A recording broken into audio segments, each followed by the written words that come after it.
শুভ সকাল বন্ধুরা, আরও একটা নতুন ভিডিওতে তোমাদের সকলকে স্বাগত জানাই। আশা করছি তোমরা সকলে ভালো আছো, সুস্থ আছো, আর আমরাও সকলে ভালো আছি।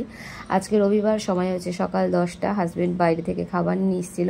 রবিবার যেহেতু ছুটির দিন, একটু দেরি করে ওঠা হয়। কোনো দিন ঘরে কিছু বানানো হয় সকালের জলখাবারে, আর কোনো দিন বাইরে থেকে এরকম আসে। তো হাজব্যান্ড খাবার নিয়ে এসেছিলো, তো আমরা তিনজন মিলে খেয়ে দিয়ে যে যার কাজ শুরু করে দিয়েছি। আসলে রবিবার মানে থাকে হাজার একটা কাজের মানে লিস্ট, যেটা বলতে পারো।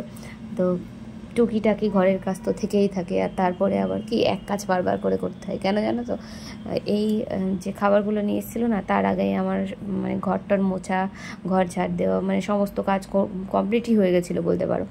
তো তারপরে আবার দেখো কি ঝামেলা নিয়ে এসছে বাবা ছেড়ে।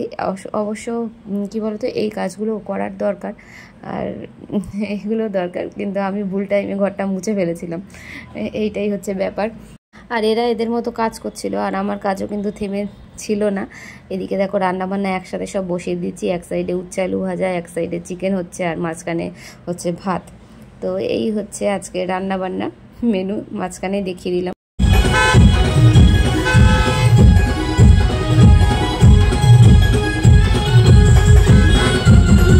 সন্ধেবেলা আমরা দিদির ঘরে যাচ্ছিলাম, আর এখানে দেখছো নাচ গান হচ্ছে রাস্তার মাঝখানে।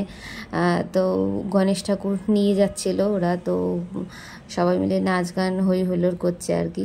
আর ঠাকুরটা আমি দেখাতে পারিনি, কারণ ওই যে দেখছো আলো জ্বলছে, তো ওই জায়গায় ঠাকুরটা ছিল, যেহেতু সেই জন্য ঠাকুরের মানে মুখটা আর ওঠেনি ভালো করে।